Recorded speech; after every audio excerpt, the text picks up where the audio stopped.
Hello everyone, legal concept YouTube channel में आप सभी का स्वागत है।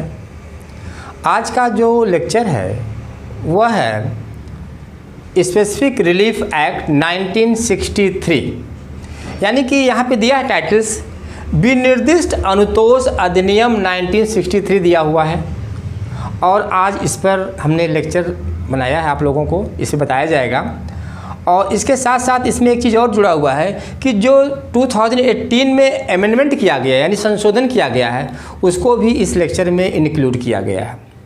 इस लेक्चर के पीछे ये उद्देश्य है कि आपको तैयारी एसआरए पर प्री और मेंस दोनों की बहुत अच्छी तरीके से कर दी जाए।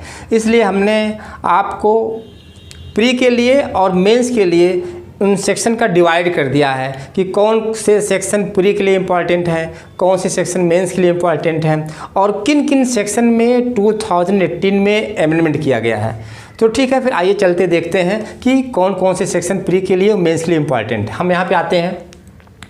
अब ये इस कॉलम में हमने प्री के लिए बनाया है।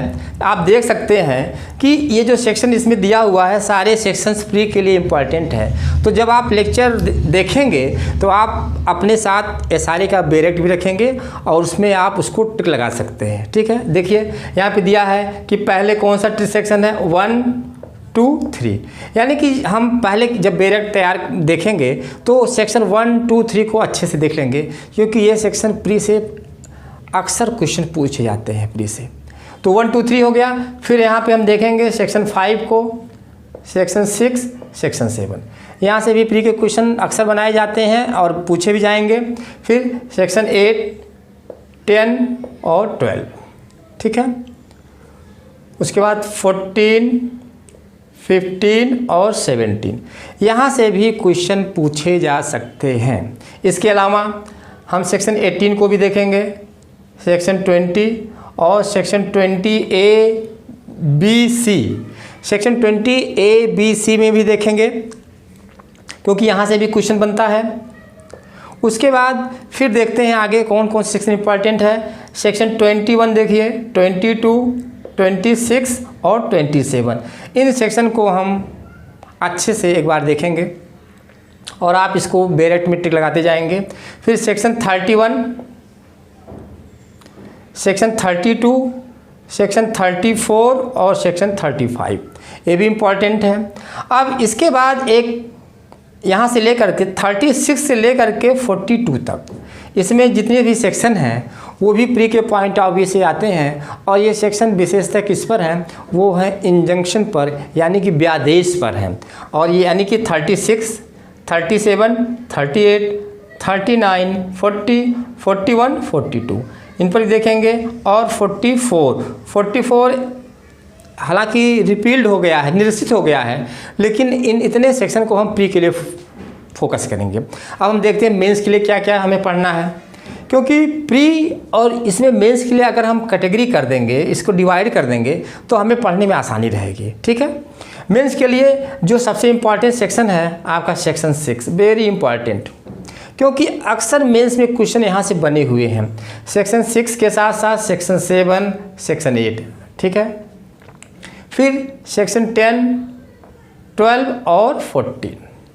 अब देखिए यहाँ पे भी पॉइंट आउट करते हैं, यहाँ पे सेक्शन 6 और सेक्शन 14 वेरी मोस्ट इम्पॉर्टेंट है, क्योंकि यहाँ पे क्वेश्चन कई बार प्रॉब्लम के रूप में या थ्योरेटिकल क्वेश्चन ज़्यादातर पूछे जाते हैं। तो ये क्वेश्चन यहाँ पे बहुत इंपॉर्टेंट है। सेक्शन 6 और सेक्शन 14 भी बहुत इंपॉर्टेंट है। फिर सेक्शन 14A, 15, उसके साथ साथ इसमें कुछ और भी सेक्शन दिए गए हैं जिनको भी हम एक बार अच्छे से पढ़ सकते हैं मेंस के पॉइंट ऑफ व्यू से।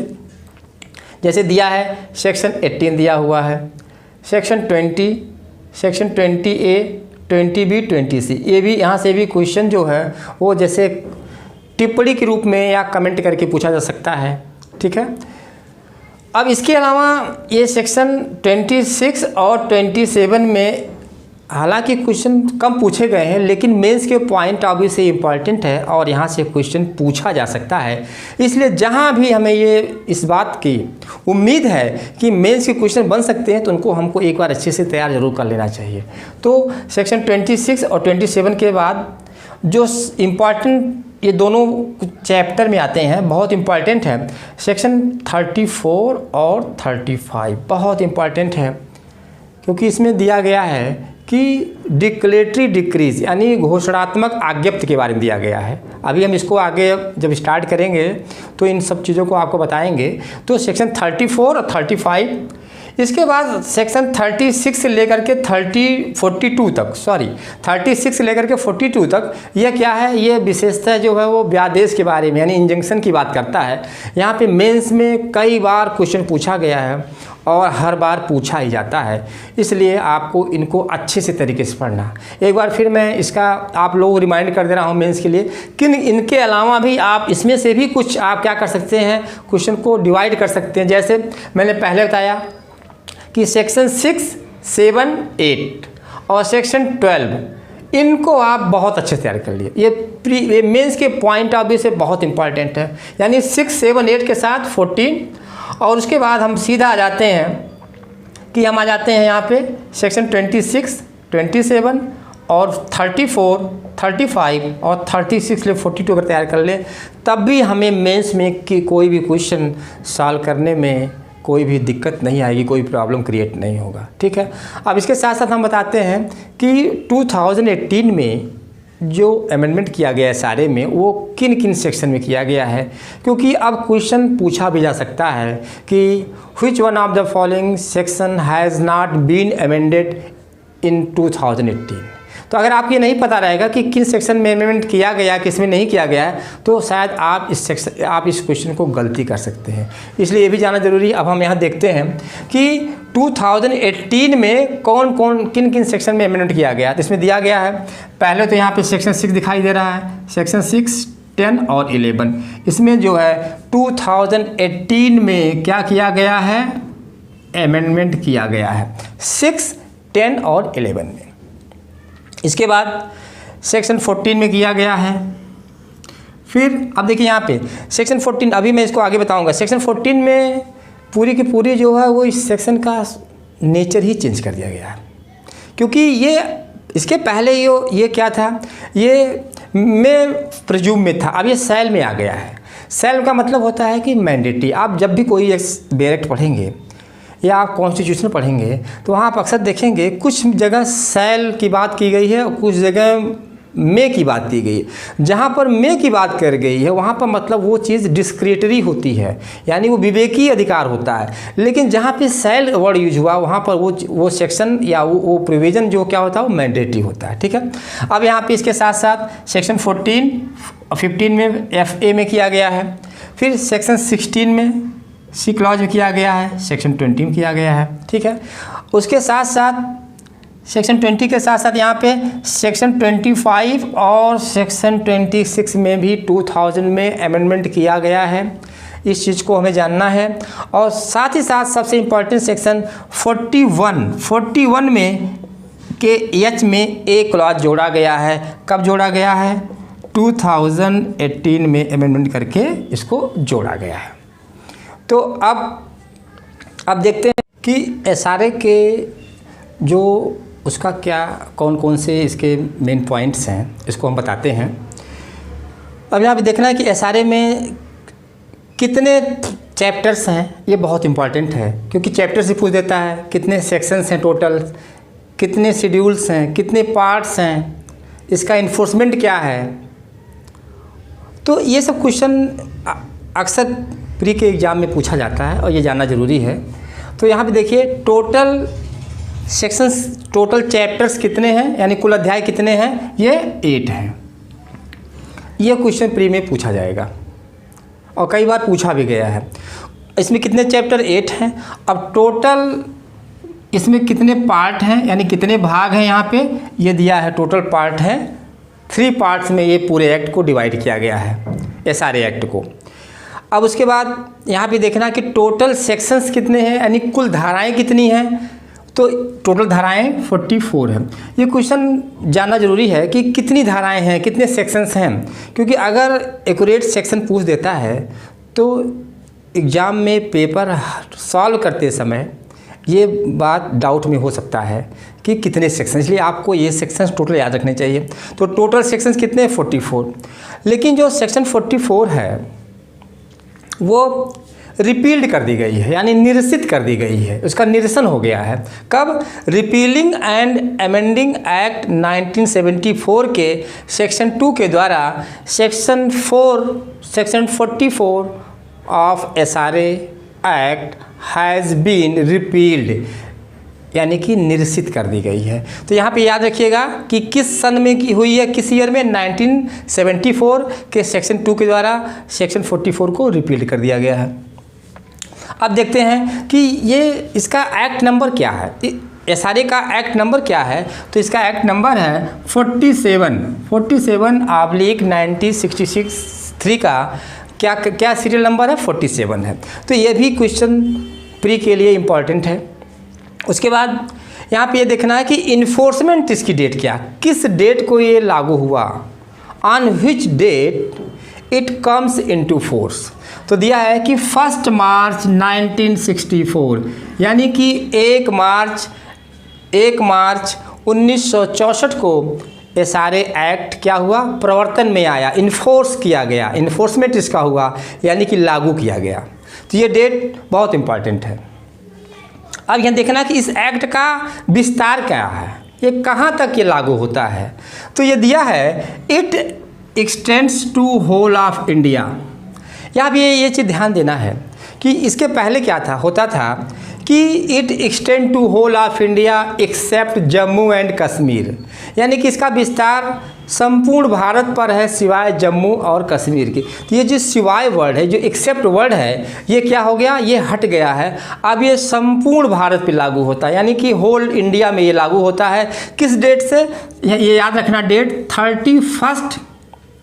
31 अक्टूबर 2019 से ये एक्ट जो है अब आज की डेट में जम्मू और कश्मीर पर भी लागू हो गया है, लद्दाख पर भी लागू हो गया है। तो यहाँ पे ये चीज़ याद रखना है कि अब ये क्या है? It extend to whole of India, इसका प्रवर्तन क्या है? संपूर्ण भारत पर है। यहाँ पे एक क्वेश्चन सॉल्व करते समय मिस्टेक हो सकता है, इसलिए इसको हमको सावधानी रखनी है, ठीक है। अब देखते हैं कि SRA एक्ट का प्रियम्बल क्या है, इसकी उद्देशिका क्या है। तो उद्देशिका में दिया है to define and to amend the law relating to specific relief, यानी कि विनिर्दिष्ट अनुतोष से संबंधित जो विधि हैं उनको क्या करना? परिभाषित करना और संशोधन करना। इस एक्ट का प्रियम्बल है कि SRA से संबंधित विधियों क्या करना? डिफाइन करना यानी परिभाषित करना, और उसमें संशोधन करना यानी कि अमेंड करना, ठीक है। तो ये यहाँ से क्वेश्चन बेसिकली 2 से 3 क्वेश्चन जरूर पूछ जाते हैं, इसलिए आप इसको फोकस करिएगा, ये क्वेश्चन गलत नहीं करिएगा। क्योंकि किस डेट को इन्फोर्समेंट होता है, एक्ट नंबर क्या है, कितने चैप्टर्स हैं, कितने पार्ट्स में डिवाइड किया गया है, ये सारे क्वेश्चन प्री के लिए बहुत इंपॉर्टेंट हैं। अब सेक्शन 2 पे आते हैं। ये सेक्शन 2 क्या है? ये डिफिनीशन क्लास दिया है, यानी कि परिभाषा खंड है। SRA में कुछ वैसे वर्ड्स हैं जो पहले ही डिफाइन कर दिए गए हैं, तो उनको कभी कभी प्री के एग्जाम में पूछ देता है कि किस सेक्शन में क्या क्या डिफाइंड है, ठीक है। तब इसको स्टार्ट करते हैं।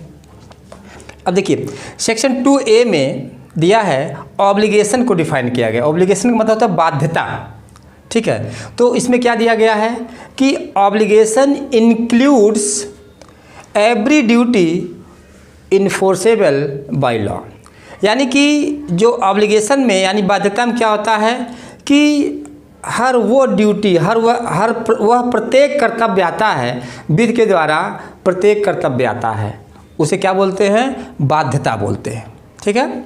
ऐसा कर्तव्य विधि के द्वारा जो प्रवर्तनीय है उसे हम बोलते हैं बाध्यता, ठीक है। उसके बाद 2B में क्या डिफाइन किया गया है? 2B में जब आप इसको तैयार करेंगे तो 2ABCD सारे क्लास को अच्छे से याद कर लेना कि किस में क्या दिया हुआ, क्योंकि ये क्वेश्चन कभी कभी एग्जाम में सुमेल करने का, मैचिंग में आ जाता है तो गलत हो जाता है। तो अब यहाँ पे देखिए 2B में क्या दिया? सेटलमेंट, यानी कि व्यवस्थापन के बारे में दिया गया कि व्यवस्थापन क्या होता है, सेटलमेंट क्या होता है। तो 2B में दिया हुआ है कि इसमें इंडियन सक्सेशन एक्ट 1925, यानी जो भारतीय उत्तराधिकार अधिनियम 1925 में बनाया गया है, उसके तहत कोई ऐसा इंस्ट्रूमेंट है जो विल और कोडिसिल से भिन्न है। जो क्या है? विल और कोडिसिल से भिन्न है।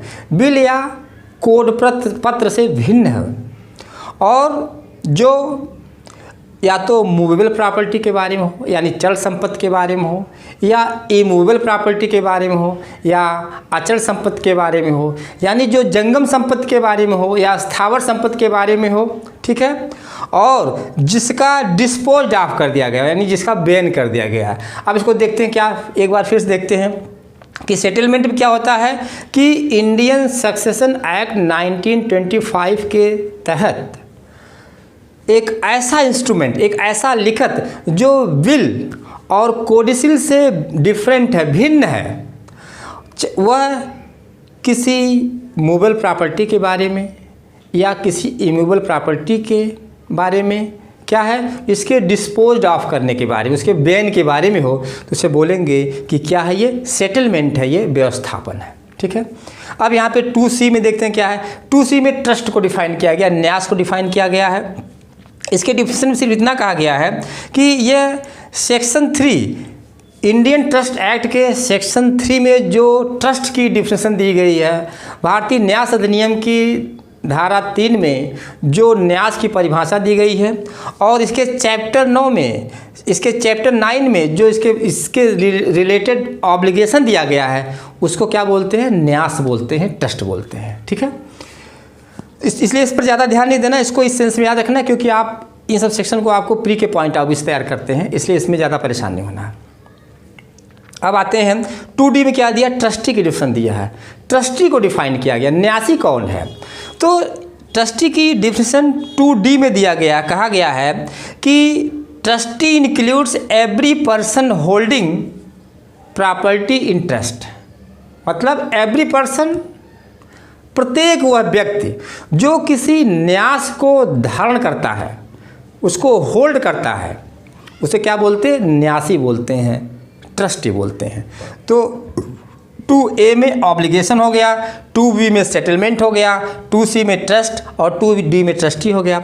अब जो लास्ट वर्ड यहाँ पे दिया हुआ, जो लास्ट डिफिनेशन दिया गया क्लास में, ये दिया है कि the words and expression used but not defined and defined in Indian Contract Act deemed to be have same meaning। मतलब ऐसे शब्द जो इस अधिनियम में अभिव्यक्त रूप से परिभाषित नहीं है, प्रयोग तो किए गए लेकिन परिभाषित नहीं किया गया है, लेकिन ऐसे वर्ड्स वो इंडियन कॉन्ट्रैक्ट एक्ट में डिफाइंड किए गए हैं, तो उनका वही मीनिंग होगा जो इंडियन कॉन्ट्रैक्ट एक्ट में डिफाइंड किए गए हैं। ये साफ साफ क्लियर कर दिया रहा है कि कुछ ऐसे वर्ड्स हैं SRA में जो डिफाइन तो नहीं किए गए हैं लेकिन यूज किए गए हैं, तो उनका वही मीनिंग होगा जो इंडियन कॉन्ट्रैक्ट एक्ट में उनकी जो मीनिंग होती है। तो ये 2 से A से लेके 2E तक यहाँ क्लियर हो गया। अब यहाँ पे हम आगे सेक्शन आते हैं इधर। अब सेक्शन 4 में हम देखते हैं कि सेक्शन 4 SRA एक्ट क्या कहता है। तो यहाँ पे ये सेक्शन 4 देखिए, सेक्शन 3 को बहुत ज़्यादा ध्यान देने की ज़रूरत नहीं है, क्योंकि ये सेक्शन बहुत इंपॉर्टेंट है। मैंने पहले बता दिया है कि ना तो प्री के लिए इंपॉर्टेंट, ना तो मेंस के लिए इंपॉर्टेंट। ये सेक्शन 4 पे आते हैं। तो सेक्शन 4 में कह रहा है कि specific relief to be granted only for the enforcing civil rights and not for the mere purpose of enforcing penal laws. ये साफ साफ क्लियर कर देता है कि जो सेक्शन 4 का जो मेन ऑब्जेक्ट है, ये केवल किसी पर्सन के सिविल राइट के इन्फोर्समेंट के लिए होता है, ना कि कोई ऐसा राइट जो जिसका पर्पज किसी पेनल लॉ को इन्फोर्स करना है, उसके लिए इस एक्ट का प्रयोग नहीं होगा। कोई व्यक्ति अपने पर्सनल सिविल राइट के इन्फोर्समेंट करने के लिए SRA के तहत सूट फाइल कर सकता है। अगर उसे अपना कोई पेनल राइट इन्फोर्स करना है तो उसके लिए SRA का वो यूज़ नहीं कर सकता है। ठीक है। तो यहाँ पे ये क्वेश्चन अक्सर इस पर पूछा जाता है कि ये सारे एक्ट का क्या नेचर है, क्या वो सिविल राइट के प्रोटेक्शन के लिए होता है या पेनल ऐसे राइट्स जो क्रिमिनल लॉ में दिए गए हैं उनके राइट के लिए होता है। तो यहाँ पे क्लियर कर दिया है कि किसी पर्सन के सिविल राइट के इन्फोर्स के लिए होता है, ठीक है। अब सेक्शन 5 में आते हैं, ये बहुत इंपॉर्टेंट सेक्शन देखो दिया है, कहता है कि recovery of specific immovable property.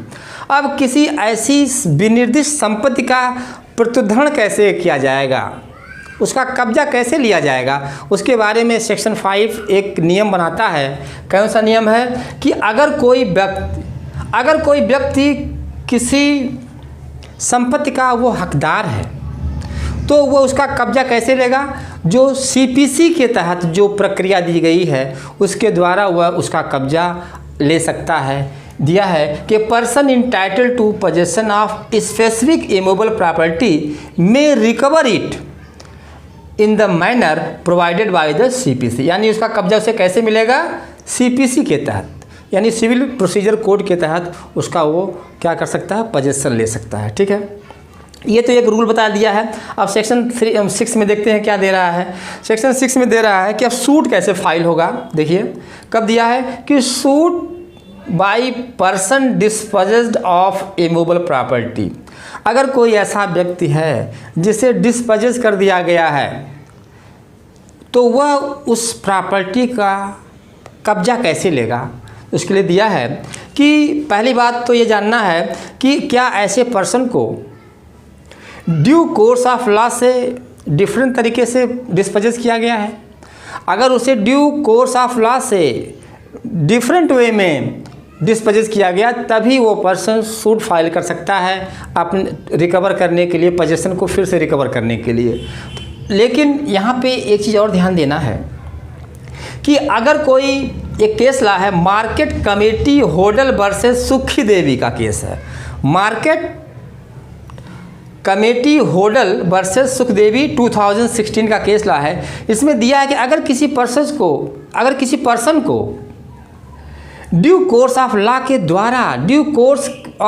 द्वारा डिस्पोज किया जा रहा है, यानी उसे सम्यक विधि प्रक्रिया से बेकब्जा किया जा रहा है, तब अगर कोई ऐसा सूट फाइल होता है तब वो मेंटेनेबल नहीं होगा, क्योंकि सेक्शन 5(6) की ये पहली विशेषता है कि ऐसे पर्सन को डिस्पोज किया गया हो। कब किया गया हो, किसी ड्यू कोर्स ऑफ लॉ से डिफरेंट वे में किया गया हो, ठीक है।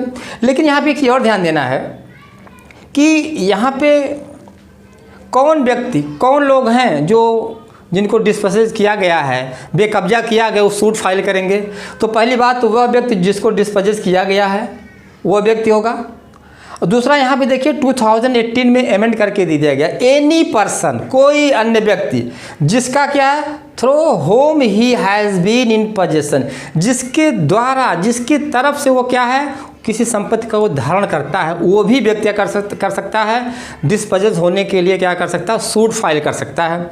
और इसके साथ साथ दिया है कि और भी कोई व्यक्ति है, एनी पर्सन, जो उसके तरफ से क्या करता है, कोई क्लेम कर सकता है, कोई दावा करता है, वो भी क्या कर सकता है, डिस्पोजेशन के लिए क्या कर सकता है, अगेंस्ट सूट फाइल कर सकता है। ये 3 तरीके दिए, 3 लोग कर सकते हैं, ठीक है।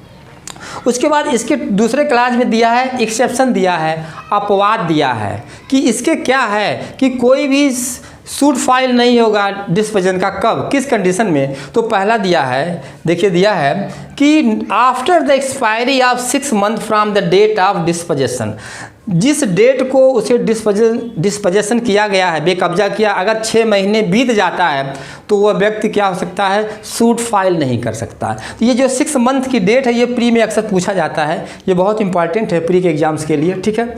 दूसरा दे रहा है कि गवर्नमेंट के अगेंस्ट, अगर गवर्नमेंट ने किसी को डिस्पोज किया है, चाहे वो लॉफुल तरीके से हो या अनलॉफुल तरीके से हो, तो वह पर्सन गवर्नमेंट के अगेंस्ट जो है वो कोई सूट इस पोजीशन को रिकवर करने के लिए फाइल नहीं कर सकता, ठीक है। अब तीसरे क्लास देखिए, अब यहाँ भी देखिए तीसरे क्लास दिया है कि इसमें जो कोर्ट डिक्री पास करेगा उसकी कोई अपील नहीं होगी, no appeal nor any revision, ना तो अपील की जाएगी ना तो उसका कोई रिवीजन होगा। सेक्शन 6 के तहत उसका अपील का राइट और उसका रिवीजन का राइट क्या है, यहाँ पे बार किया गया है। ठीक है, ये ध्यान देना है। और उसका बाद लेकिन 4th पॉइंट जो है ये बताता है कि उस पर्सन का कौन सा राइट जो है वो बैन नहीं है, बार नहीं किया गया। कौन सा राइट बार नहीं किया गया है? पहली बात, उसको टाइटल का राइट यानी हक, जो उसका हक स्थापित करने का अधिकार है, हक पाने का अधिकार है, और फिर उसके पोजेसन को रिकवर करने का राइट है, वो उस पर किसी भी तरीके से रोक नहीं लगाई गई है। तो ये सेक्शन 6 में ये चारों क्लास आपके लिए बहुत इम्पॉर्टेंट है। अब सेक्शन 7 को देखते हैं कि सेक्शन 7 में क्या दिया गया है। तो section 7 recovery of specific movable property की बात करता है।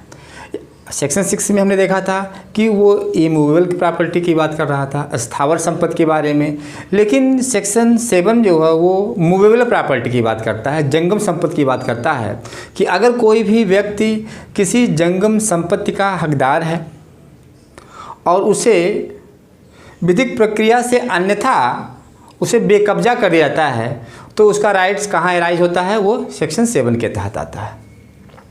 तो सेक्शन 7 में वो कैसे करेगा?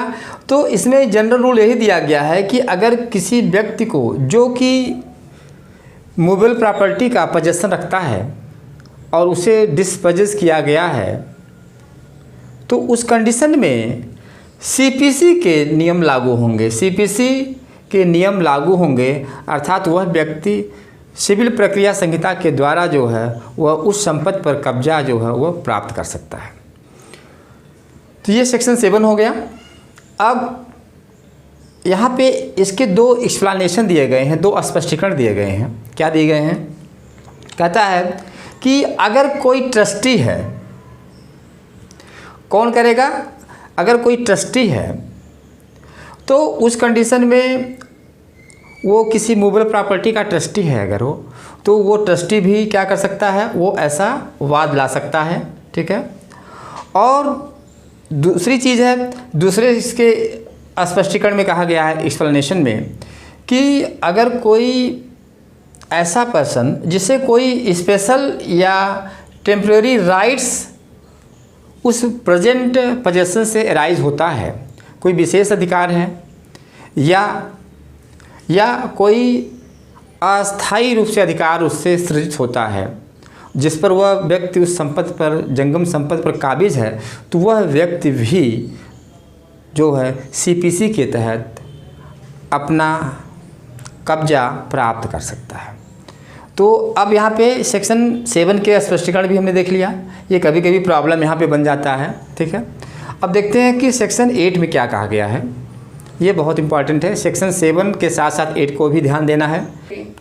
सेक्शन 8 में ये प्रोविजन दिया गया है कि ऐसे व्यक्ति का कब्जा, किसी व्यक्ति का किसी जंगम संपत्ति पर इस नाते कब्जा है और वो उसका स्वामी नहीं है, यानी कि उसका कब्जा है लेकिन वो स्वामी नहीं है, उसका ओनर नहीं है, तो अगर उसे डिस्पोजेस किया गया है तो वह कैसे उस प्रॉपर्टी को रिकवर करेगा, उसके बारे में सेक्शन 8 में प्रावधान दिया गया है कि ऐसे व्यक्ति का कब्जा है स्वामी के नाते नहीं।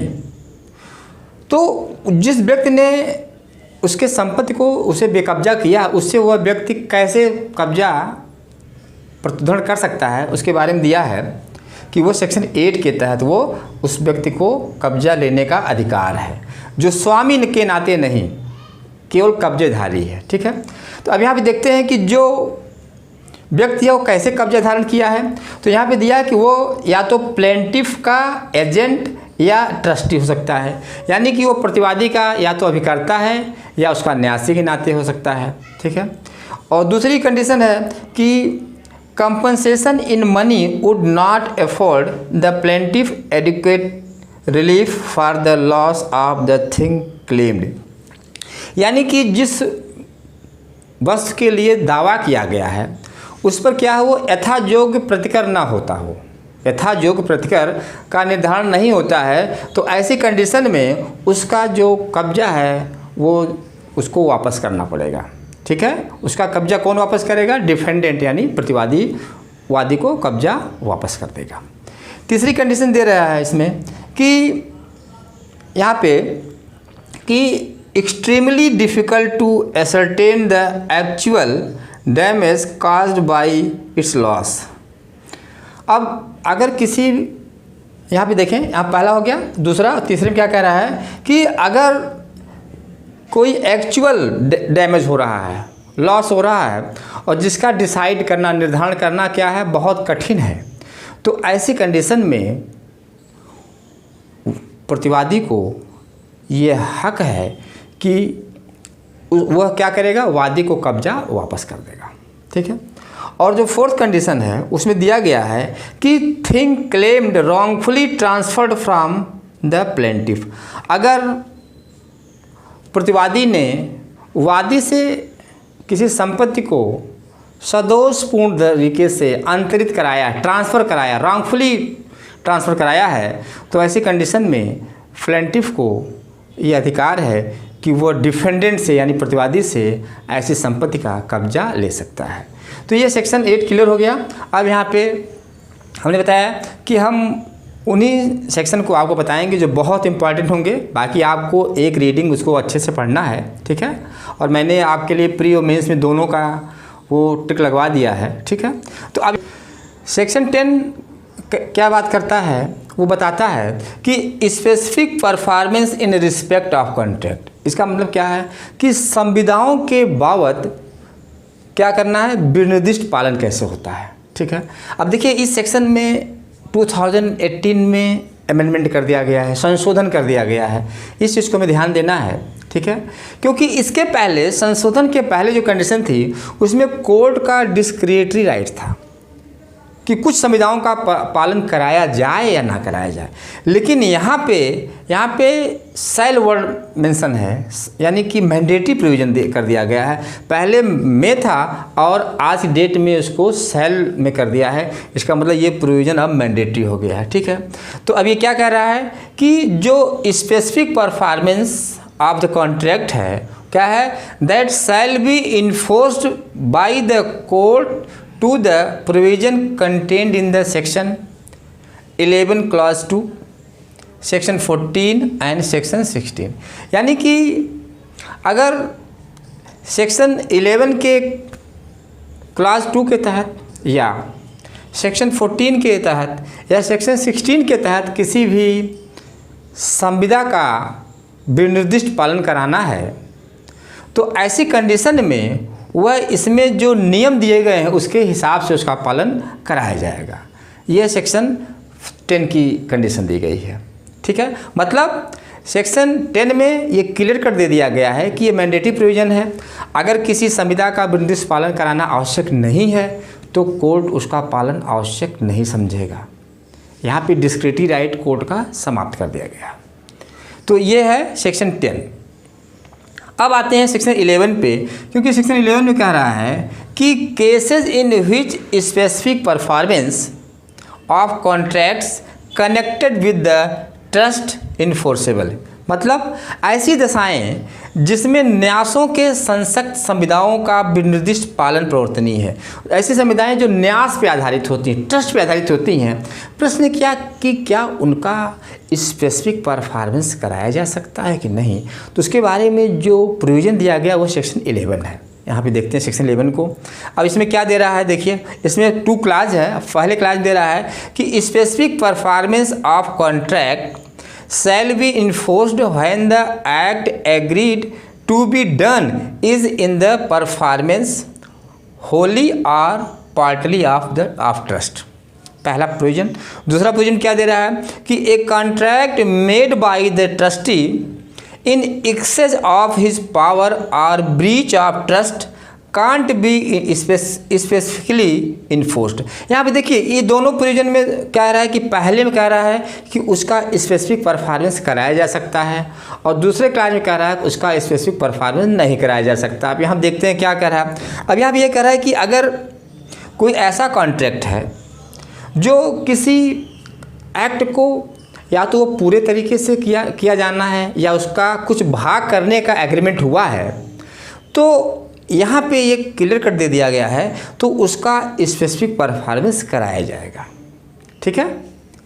मतलब कि एग्रीमेंट में साफ साफ दे दिया कि चाहे काम पूरा होता हो या काम उसका कुछ भाग होता है तब भी उसका इन्फोर्समेंट कराया जाएगा, ठीक है। लेकिन यहाँ पे दूसरी कंडीशन में कह रहा है कि अगर कोई ऐसा ट्रस्टी है, ऐसा कोई ट्रस्टी है जो क्या करता है, a contract made by the trustee in excess of his power or breach of trust can't be specifically enforced. यानी कि अगर कोई संविदा किसी न्यासी के द्वारा की जा रही है और वो अपनी शक्तियों के बाहर ऐसी संविदा करता है, मतलब जो संविदा कर रहा है, जो कॉन्ट्रैक्ट कर रहा है, वो उसके विद इन पावर नहीं है, उसके बियॉन्ड ऑफ पावर है, अपने पावर का एक्सेस कर रहा है, या फिर ऐसे संविदा का क्या हो रहा है, भंग हो रहा है, ब्रीच ऑफ कॉन्ट्रैक्ट हो रहा है, तो ऐसे संविदाओं का, ऐसे कॉन्ट्रैक्ट का स्पेसिफिक परफॉर्मेंस नहीं कराया जाएगा। यहाँ पे ये चीज़ क्लियर कर दिया गया है। तो इस पहले क्लास में दिया है कि उसका स्पेसिफिक परफॉर्मेंस किया जाएगा अगर ये कंडीशन है, और दूसरे में दिया है कि उसका स्पेसिफिक परफॉर्मेंस नहीं कराया जाएगा क्योंकि ट्रस्टी ने क्या किया है कि अपने पावर के एक्सेस किसी कॉन्ट्रैक्ट को किया है या उसने ब्रीच ऑफ कॉन्ट्रैक्ट के अधीन कोई ऐसा काम किया है, तो ऐसे कंडीशन में उसका स्पेसिफिक परफॉर्मेंस नहीं कराया जाएगा। अब सेक्शन 14 जो कि एसआरए का बहुत ही इम्पोर्टेंट सेक्शन है, क्योंकि ये प्री के साथ साथ मेंस में भी इसमें काफ़ी भी प्रॉब्लम बेस्ड क्वेश्चन आते हैं। अब ये देखना कि सेक्शन 14 क्या कहता है। सेक्शन 14 में दिया हुआ है कि कॉन्ट्रैक्ट्स नॉट स्पेसिफिकली इन्फोर्सेबल, ऐसी संविदाएं जिसका विनिर्दिष्ट पालन नहीं कराया जा सकता। वो कौन सी संविदाएं हैं जिनका विनिर्दिष्ट पालन कोर्ट नहीं करवा सकता है, उसके बारे में प्रोविजन जो है सेक्शन 14 दिया गया है। और एक चीज़ ये भी याद रखना है कि सेक्शन 14 जो है 2018 में क्या किया गया है, एमेंड किया गया है, इसलिए ये सेक्शन और भी इम्पॉर्टेंट हो जाती है। अब यहाँ पे देखते हैं कि कौन सी ऐसी संविधाएं हैं जिनका विनिर्दिष्ट पालन नहीं सकता है। तो पहले दिया है कि सेक्शन 20 के तहत ऐसी party to the contract has obtained the substituted performance of the contract. कहने का मतलब है कि सेक्शन 20 के तहत अगर किसी संविदा का प्रतिस्थापन हो जाता है, सब्स्टिट्यूट हो जाती है, तो वहाँ पे जिस पक्षकार के द्वारा संविदा दूसरे को सब्स्टिट्यूट की गई है, उस पहले पक्षकार को उस संविदा का परफॉर्मेंस करने के लिए क्या किया जा सकता है, कंपेल नहीं किया जा सकता है, इन्फोर्स नहीं किया जा सकता है, क्योंकि संविदा का क्या हो गया, प्रतिस्थापन हो गया है। ये सेक्शन 20 के तहत तो ऐसी संविदाओं को पालन नहीं किया जा सकता है। जैसे एग्जाम्पल देते हैं, जैसे मान लीजिए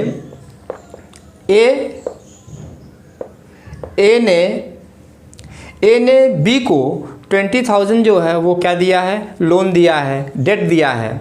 तो ऐसी कंडीशन में मान लीजिए एक व्यक्ति सी है, वो ले लेता है जिम्मा कि कहता है कि ठीक है बी नहीं दे सकता है तो मैं दे दूंगा।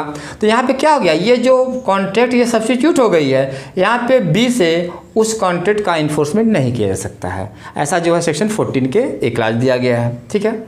अब दूसरा जो बहुत इंपॉर्टेंट है क्या कहता है कि a contract the performance of which involves the performance of continuous duty which court can't supervise.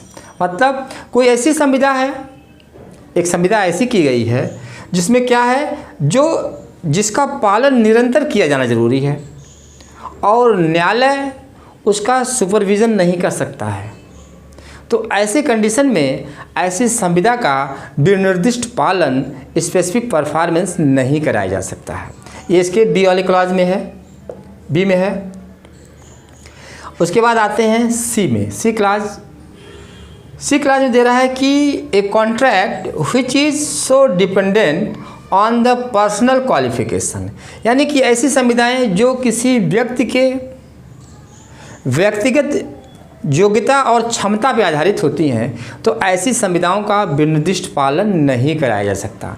इसको मैं आपको एक एग्जांपल से समझा रहा हूँ कि जैसे मान लीजिए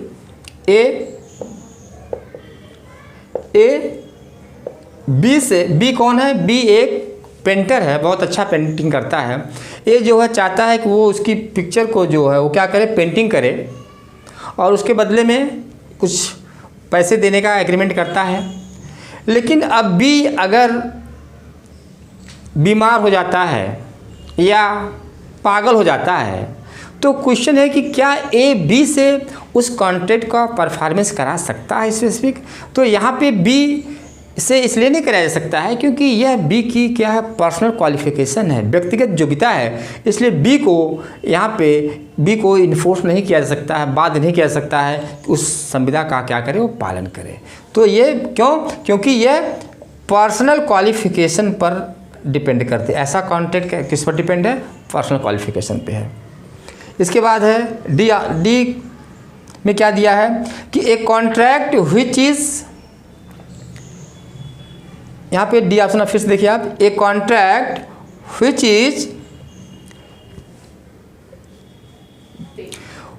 is in its nature determinable, यानी कि ऐसी संविदाएं जो प्रकृति से ही क्या हैं, परिवेशेबल हैं, परिवेशान जिनका प्रकृति से ही हो जाता है। तो ऐसी संविदाओं का भी विनिर्दिष्ट अनुपालन नहीं कराया जा सकता। क्यों, क्योंकि प्रकृति से ही परेशान हो जाता है। एग्जाम्पल आपको देते हैं, जैसे मान लीजिए सपोज दैट यहाँ पे ए ने क्या किया, ए ने बी से एक थिएटर एक पर्टिकुलर दिन हायर किया किसी मैरिज पार्टी के लिए। तो अब जिस दिन वो पार्टी होनी है, मैरिज पार्टी, उस दिन से पहले ही वो थिएटर में आग लग जाती है। तो अब यहाँ पे क्या है, ये जो संविदा है ये क्या है, इट इज, यहाँ पे देखिए यहाँ पे क्या दिया है, इट इज़ नेचर डिटर्मिनेबल, यह प्रकृति से ही परेशान हो गई है, इसलिए ऐसी संविदाओं का विनिर्दिष्ट पालन नहीं कराया जा सकता है। तो ये सेक्शन 14 बहुत इंपॉर्टेंट है, प्री और मेंस के हिसाब से भी कहा था मैंने। अब यहाँ पे देखते हैं कि सेक्शन 14A प्री के पॉइंट ऑफ व्यू से पूछा जाएगा, तो आप इसको देख सकते हैं, खुद पढ़ सकते हैं। यहाँ पे जानना क्या है, सेक्शन 14A में क्या दिया है कि power of court to engage expert, यानी कि न्यायालय को एक्सपर्ट नियुक्त करने की क्या शक्तियां हैं, जिसको आप खुद पढ़ेंगे। उसमें कुछ पॉइंट दिया गया है कि वो जो एक्सपर्ट होगा उसका क्या वर्क एंड फंक्शन होगा, उसकी फ़ीस क्या होगी, कैसे उसका वो बैन किया जाएगा, इन सारी चीज़ों के बारे में दिया, जिसके लिए आप इसको एक प्राइमा फेसाई थोड़ा सा पढ़ सकते हैं। ठीक है, अब हम आते हैं सेक्शन 15 पे, जो ये भी काफ़ी इम्पोर्टेंट है। इसमें क्या दिया है कि हु में ऑब्टेन स्पेसिफिक परफॉर्मेंस, मतलब क्या है कि कौन विनिर्दिष्ट पालन प्राप्त करेगा, विनिर्दिष्ट पालन किसको कराया जाएगा। सेक्शन 15 इसके बारे में प्रोविजन देता है। क्या दिया है इसमें, देखते हैं कि अब यहाँ पे देखते हैं कि किसको विनिर्दिष्ट पालन करवाया जाएगा, प्राप्त करेगा। पहला दिया कि एनी पार्टी, यानी कि कोई पक्षकार, कोई भी पक्षकार जो उस संविदा का है उसको विनिर्दिष्ट पालन करवाया जा सकता है। दूसरा कह रहा है कि किसी रिप्रेजेंटेटिव या प्रिंसिपल, यानी कि किसी अभिकर्ता, कौन सा रिप्रेजेंटेटिव होगा, जिसका उसमें इंटरेस्ट होगा, जिसका उसमें हित जुड़ा होगा, वह अभिकर्ता या उसका मालिक क्या कर सकता है, संविदा का प्रवर्तन करा सकता है। लेकिन इसमें एक दिया कि अगर ये इस पर डिपेंड करती है, यानी कि लर्निंग, स्किल, सॉल्वेंसी और एनी पर्सनल क्वालिटी, मतलब इसमें विद्वता, कौशल या शोधन क्षमता या कोई इसके अंदर व्यक्तिगत गुण है, इस पर डिपेंड है, तो उसका पालन वो करवा सकता है। ठीक है, इसका जो तीसरा है यानी सी क्लॉज है, इसमें दे रहा है कि where the contract is a settlement on marriage और a compromise of doubtful rights between the member of same family, any beneficiary entitled thereunder, यानी कि अगर कोई संविदा किसी व्यवस्थापन के बारे में है या किसी विवाह के विषय में है या किसी संदेहपूर्ण, उस परिवार के संदेहपूर्ण अधिकारों के विषय में है, तो ऐसे कंडीशन में क्या होगा कि ऐसी संविदा का विनिर्दिष्ट अनुपालन कराया जा सकता है। ठीक है, अब यहाँ पे डी क्लास में क्या कहा गया है, कह रहा है कि अगर कोई contract, if any contract is entered into by the tenant in the due exercise of power, तो ऐसी कंडीशन में भी ऐसी संविदा का विनिर्दिष्ट पालन कराया जा सकता है। इसका मतलब ये कह रहा है कि अगर कोई संविदा किसके द्वारा की जा रही है, कोई टेनेंट है और उसके ड्यू एक्सरसाइज ऑफ पावर, शक्तियों के सम्यक अनुप्रयोग में की गई है, तो ऐसी संविदाओं का विनिर्दिष्ट पालन कराया जा सकता है। ठीक है। अब इसके बाद जो नेक्स्ट क्लास ई है उसमें कह रहा है कि कोई सकब्जा उत्तरभोगी है। इसका क्या मतलब है? इसका मतलब है कि कोई, इसका मतलब क्या दिया है कि ए रिवर्जनर इन पोजेसन, यानी कि अगर कोई संविदा किसी पक्षकार में की गई है और उसका जो सकब्जा उत्तरभोगी पक्षकार है वो क्या कर सकता है, वो संविदा का विनिर्दिष्ट पालन जो है वो करा सकता है। ठीक है। उसके बाद यहाँ पे जो एफ में दिया गया है कि अगर कोई ऐसा करार है, कोई ऐसा कॉन्ट्रैक्ट बनाया गया है कि जो किसी ऐसा करार जो उत्तरभोगी के फ़ायदे का कोई व्यक्ति हकदार है, तो वह क्या कर सकता है, वो भी जो है वो उस संविदा का विनिर्दिष्ट पालन उसको करा सकता है। ठीक है। तो यहाँ पे एफ में अमेंडमेंट किया गया है, 2018 में संशोधन किया गया है। ठीक है। तो उसमें क्या दिया गया है कि अगर कोई एक सीमित भागीदारी जो है वह किसी दूसरे सीमित भागीदारी में क्या हो जाती है, शामिल हो जाती है, तो जो नई सीमित भागीदारी कंपनी होगी वो भी क्या कर सकती है, वो भी उस संविदा का विनिर्दिष्ट पालन क्या करती है, वो करा सकती है। ठीक है। उसके बाद अब यहाँ पे आते हैं जी क्लास में क्या दिया है कि अगर कोई कंपनी करार के द्वारा किसी दूसरी कंपनी में शामिल हो जाती है तो उससे जो नई कंपनी बनती है उस कंपनी को भी यह अधिकार है कि वह उस संविदा के द्वारा जो है उसका विनिर्दिष्ट पालन करवा सकती है। सेक्शन 16 देखते हैं क्या दिया है। सेक्शन 16 में दिया है कि पर्सनल बार टू रिलीफ, यानी अंतोष देने के लिए यहाँ पे वर्जन किया गया है, बार किया गया। कब किया गया है, किसको किया गया है? दिया है कि specific performance of a contract can't enforced in favour of person. हमने 15 में देखा था कि किसके फेवर में कराया जा सकता है, 16 में कह रहा है कि किसके फेवर में नहीं कराया जा सकता है। ठीक है। तो इसमें सेक्शन 16 दे रहा है कि ऐसा व्यक्ति who has obtain the substituted, यानी ऐसे व्यक्ति ने जो सेक्शन 20 के तहत संविदा के प्रतिस्थापन का क्या किया है, वो संविदा का पालन अब प्राप्त कर चुका है। ठीक है। तो उसके फेवर में फिर नहीं कराया जाएगा। क्यों? क्योंकि कॉन्ट्रैक्ट जो है सब्स्टिट्यूट हो चुकी है, प्रतिस्थापित हो चुकी है। ठीक है। अब दूसरा जो इसमें बी क्लॉज दे रहा है, बी क्लॉज में दे रहा है कि अगर किसी ने फ्रॉड ऑफ कॉन्ट्रैक्ट, संविदा में कोई कपट किया है, फ्रॉड किया है या कोई विलफुली एक्ट किया है जिससे कॉन्ट्रैक्ट का जो नेचर है वो परिवर्तित हो जाता है, तो ऐसे कंडीशन में उस व्यक्ति के फेवर में इस संविदा का स्पेसिफिक परफॉर्मेंस नहीं कराया जा सकता। क्यों नहीं कराया जा सकता? क्योंकि ये जो इसका जो क्लास बी है वह इक्विटी के एक मैगजिम पे रिलेटेड है। कौन सी मैगजिम है? जो कहती है कि one who seeks equity must do equity. अगर आपको साम्या चाहिए तो आपको साम्या का पालन भी करना होगा। अगर आप विधि का पालन चाहते हैं तो आपको विधि का पालन स्वयं करना भी होगा। ठीक है।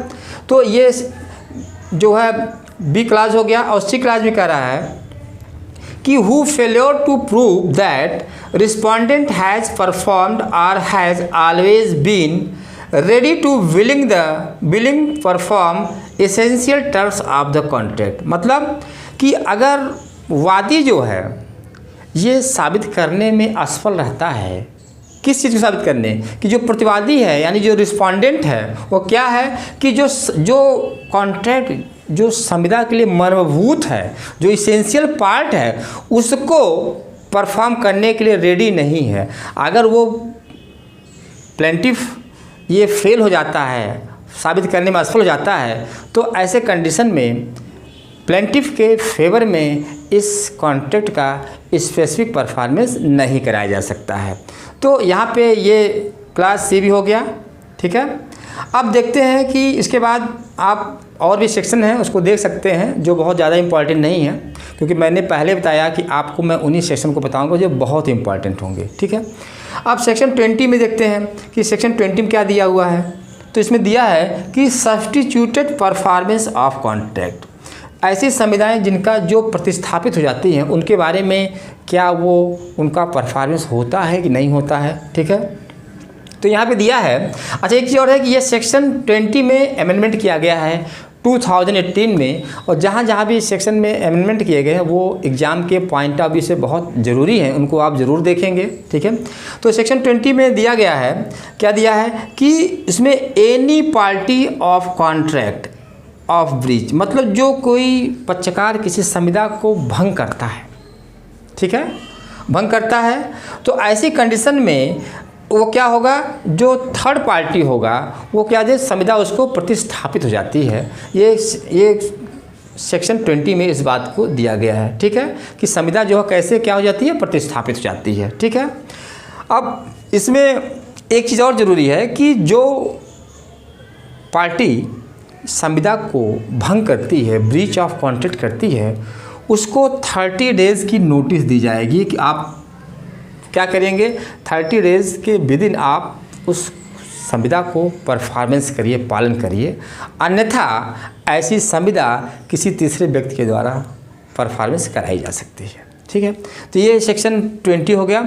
अब यहाँ पे देखिए 20A, 20B, 20C, ये प्री के पॉइंट ऑफ व्यू से बहुत इंपॉर्टेंट है। ठीक है, आप सेक्शन 20A में केवल इतना जानेंगे कि इसकी टाइटल क्या दिया हो, क्योंकि इसमें बहुत फैक्ट इंपॉर्टेंट नहीं है, फैक्ट के हिसाब से ये इंपॉर्टेंट नहीं है। तो इसमें सिर्फ इतना दिया है कि special provisions for the contract relating to the infrastructure project, यानी कि ऐसी अवसंरचना परियोजना से संबंधित संविदा के लिए विशेष उपबंध किए गए हैं, जिसको आप एक बार देख लेंगे, ये इतना सफिशिएंट है।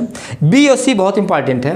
बी में सेक्शन 20B में क्या कहा गया है कि स्पेशल कोर्ट, यानी कि विशेष न्यायालय की स्थापना कौन करेगा, कैसे होगा, ये जानना जरूरी है, क्योंकि प्री में यहाँ पे क्वेश्चन पूछा जा सकता है।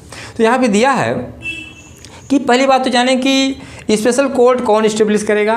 तो स्पेशल कोर्ट इस्टेब्लिश करने की पावर स्टेट गवर्नमेंट को दी गई है, लेकिन वह उस chief justice of the high court, उस हाई कोर्ट के चीफ जस्टिस के अप्रूवल से, परामर्श से ही क्या करेगा स्टेट गवर्नमेंट, क्या स्पेशल कोर्ट इस्टेब्लिश करेगी अपने ऑफिशियल गजट में नोटिफाई करके, और कितने जजेस होंगे, कैसे होंगे, ये पावर स्टेट गवर्नमेंट को दी गई है।